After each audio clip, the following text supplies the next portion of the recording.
और अगली चीज होती है कि हमें विश्वास, हमें इसको शख्स की नजरों से नहीं देखना चाहिए। हमारा फेथ जो है इसके प्रति 100% होना चाहिए। और क्योंकि विश्वास अगर हम में होगा तो विश्वास से फायदा क्या होगा कि हम इसको अगर शंका से नहीं देखेंगे, कोई निगेटिव बात हमारे मन में नहीं रहेगी, तो ये विश्वास रूपी शक्ति जो है ये हमको मजबूत बनाती है। हाँ, और हम आ मजबूती गए। से इस बिजनेस को पकड़ के चलते रहते हैं, इसमें काम दो करते लोग, हाँ, दो रहते लोग हैं। हमारे। तो हमें इसमें जरा भी लेश मात्र भी शक नहीं करना है। और अगर कोई व्यक्ति कोई निगेटिव बात हमारे सामने करता भी है, हमको भ्रमित करता है, तो हमें भ्रमित नहीं होना है। उस निगेटिविटी अगर जरा सी भी किसी ने डाली, अरे कि कहाँ पड़े हो, जैसे हमें भी तमाम लोगों ने, अधिकारी वर्ग के लोग हैं, उन्हें कहते हैं कि वाजपेयी सर जी आप कहाँ इसमें पड़े हुए हैं, क्यों अपनी छीछा लेदर कराने पे लगे हुए हैं। तो एक सेकंड के लिए जरूर लगता है कि कहीं मैं गलत जगह तो नहीं हूँ, ये बिजनेस में गलत जगह तो नहीं आ गया हूँ, हमारी फेस वैल्यू घट तो नहीं रही है। लेकिन चूंकि मुझे इस सिस्टम पे विश्वास है, और विश्वास कैसा, बहुत दृढ़ विश्वास है, और ये हमको हमारा विश्वास बहुत संबल प्रदान करता है। और मैं, कोई भी व्यक्ति इस तरह की बातें करता भी है तो मैं मुस्कुरा के टाल देता हूं। और आपको जान के अच्छा भी लगेगा, हो सकता है कुछ लोगों को हैरानी भी हो, कि जिन जिन लोगों ने इस तरह से कमेंट्स किए हैं वो मेरे साथ जरूर जुड़ गए हैं। क्योंकि मैंने उन पर कभी प्रेशर नहीं डाला, मैंने उनसे कभी आग्रह भी नहीं किया कि आप सर जुड़िए।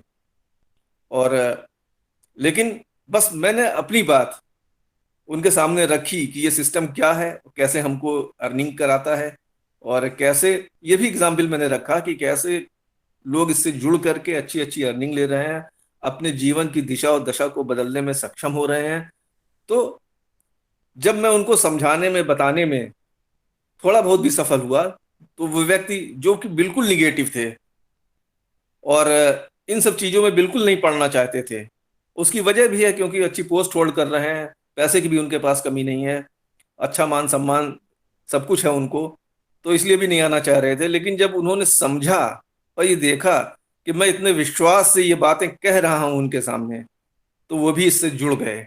और मुझे उम्मीद है कि भविष्य में वो बहुत अच्छा काम भी करेंगे। तो हमें अपने अंदर जरा सा भी शक, जरा से भी निगेटिविटी नहीं लानी है। और अगर कोई इस तरह से बातें करता भी है तो मुस्कुरा के हम उसको जवाब ना दें, उसको भला बुरा ना कहें, उसके प्रति कड़े शब्दों का प्रयोग ना करें। क्योंकि आदमी भी देखता है कि हमने इस तरह से बात कही लेकिन सामने वाला विचलित नहीं हुआ, सामने वाले के चेहरे पे जैसे पहले मुस्कुराहट थी वैसे ही मुस्कुराहट अब भी बनी हुई है। तो वो सोचने पे जरूर मजबूर हो जाता है कि कुछ तो होगा इस सिस्टम में, कुछ तो बात होगी, तभी इतने आत्मविश्वास के साथ ये बात हमारे सामने रखी जा रही है। और फिर वो सोचने को मजबूर हो जाता है। और अब हमारे बताने से या अपने हिसाब से भी जब इसके बारे में वो कोई जानकारी, चाहे वो ऑनलाइन जानकारी या कहीं से भी जानकारी प्राप्त करता है, तो वो पाता है कि वास्तव में जो कहा जा रहा था उससे वो बात सही है, वो अपने को फिर दूर नहीं रख पाता है और सिस्टम से जुड़ ही जाता है। और एक्सेल्सियर के बारे में आज कहा जा रहा है, बताया जा रहा है, तो एक्सेल्सियर वाकई प्लान बी का पांचवा लेवल है। और अगर इसको करने की सोच मन में है तो जरूर करना चाहिए।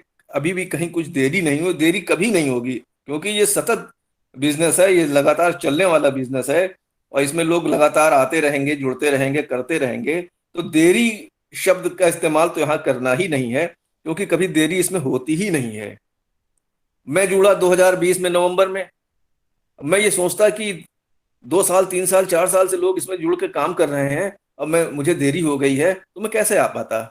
इसलिए देरी का सवाल तो भी मन में नहीं लाना है, क्योंकि हमारे बाद भी बहुत लाखों करोड़ों लोग इसमें आ सकते हैं और आएंगे भी। तो ये हमेशा चलने वाला है। और एक्सेल्सियर जो भी करेगा, क्योंकि अभी 14 अप्रैल को ही इसकी शुरुआत हुई है, तो अभी वो ऊपर रहेगा, उसके ऑटो पूल्स जल्दी आएंगे। एक चीज और, ऑटो पूल्स का इंतजार हम लोग ना करें, ना करें, ना करें, ना करें, ये कहा जाता है। तो मैं इसको थोड़ा सा सुधार के कहना चाहता हूं कि ऑटो पूल्स, क्योंकि इस सिस्टम का ही पार्ट है, इस सिस्टम का ही अंश है, इस प्लान का हिस्सा है, इसलिए ऑटो पूल्स का इंतजार तो हम लोग करें ही करें, ये मैं नहीं कहूंगा कभी कि ना करें, लेकिन हाँ, ऑटो पूल्स के इंतजार में हमको बैठे नहीं रहना है, बल्कि अपनी वर्किंग को प्राथमिकता देना है। क्योंकि ऑटो पूल तो आएगा, लेकिन उसके आने में कुछ समय लगेगा। अगर उस समय तक हम बैठे रहेंगे, ऑटो पूल का इंतजार करते रहेंगे, तो वो समय हम जाया करेंगे, वो समय हमारा निकल जाएगा हाथ से, और बीता हुआ समय कभी वापस नहीं आता है। तो इसलिए हमको अपनी वर्किंग पे बहुत ज्यादा ध्यान देना है, सेंट्रलाइज हमें अपनी वर्किंग पे होना है, फोकस हमें अपनी वर्किंग पे करना है, और वर्किंग को हमें करते जाना है, करते जाना है। क्योंकि ऑटो पूल्स की इनकम जो है वो केवल 15% इनकम है, और वर्किंग की इनकम जो है 85% इनकम है। तो 85% इनकम बहुत बड़ी इनकम होगी 15% इनकम की तुलना में, कंपैरिजन में। तो हमें 85% इनकम की तरफ फोकस जरूर करना है, करते रहना है, और उसी पे ज्यादा ध्यान केंद्रित करना है। क्योंकि ऑटो पूल का आना वो मेरे हाथ में नहीं है, अपने हाथ में नहीं है, हम लोगों के हाथ में नहीं है। ऑटो पूल जब सिस्टम में हमारा नंबर आएगा, पहले आओ पहले पाओ, जो आधारभूत सिद्धांत है, जब मेरा नंबर आएगा, मेरे नीचे 4K की मैट्रिक्स तैयार होगी, तो वो तो स्वमेव हुई, अपने आप ही आएगा। तो हमें उसका इंतजार तो करना है, ठीक है, उसको भूलना नहीं है। क्योंकि तमाम लोग हम में से इसलिए भी जुड़ते हैं कि जब उनको बताया जाता है कि हाँ 2250 रुपए से आपको ऑटो पूल के रूप में इतनी बड़ी रकम मिलेगी, 32 लाख मिल जाएंगे, तो ये सोच के भी आते हैं। 32 लाख का इंतजार तो उनको रहता रहेगा ही रहेगा, वो भूलेंगे नहीं उस चीज को। तो हमें ये लोगों से कहना कि ऑटो पूल का बिल्कुल आप इंतजार न करिए, ऑटो पूल की बात न करिए, ऑटो पूल की कहीं चर्चा न करिए। तो मैं थोड़ा सा इसको सुधार के ही यही कहना, जैसे भी मैंने कहा, मैं कहना चाहूंगा, ऑटो पूल का इंतजार आप करिए, बेशक करिए, लेकिन अपनी वर्किंग को ना भूलिए, वर्किंग को जरूर करते रहिए। क्योंकि इस बिजनेस की जान हमारी वर्किंग ही है। वो हमारी वर्किंग ही जो है हमको इस बिजनेस में ऊपर की सीढ़ियों तक चढ़ा के ले जाएगी। हमारी वर्किंग रहेगी तो हम हमारी अर्निंग अच्छी होती रहेगी, टीम परफॉर्मेंस के द्वारा, जो अदर सोर्स ऑफ इनकम जो इसमें है, जो तरीके हैं इनकम हमारे पास आने के, उनके द्वारा इनकम हमारी होती रहेगी। तो इसका फायदा क्या होगा? जब इनकम हमारी होगी तो हम धीरे धीरे शनय शनय अमीरी की तरफ बढ़ते रहेंगे। और जब हमारे पास इनकम होगी, हमारे पासबुक में डॉलर्स आते रहेंगे, डीपी आते रहेंगे, तो हम उसकी मदद से अपग्रेड भी करते रहेंगे, बगैर अलग से अपना पैसा लगाए हुए अपग्रेड करते रहेंगे। अगर हम पर्ल हैं तो पर्ल से कोरल हो जाएंगे, यहीं की कमाई से। कोरल से ओनिक्स हो जाएंगे, ओनिक्स से क्वार्ट्स हो जाएंगे, क्वार्ट्स से एमेथिस्ट हो जाएंगे। इसी तरह बढ़ते बढ़ते अपग्रेड करते करते जो इसका टॉप लेवल है, रूबी है, वो भी हम अचीव कर पाएंगे, और आसानी से अचीव कर पाएंगे। इसी तरह प्लान बी में भी हम अगेट से शुरुआत करके एक्सेल्सियर तक हो जाएंगे।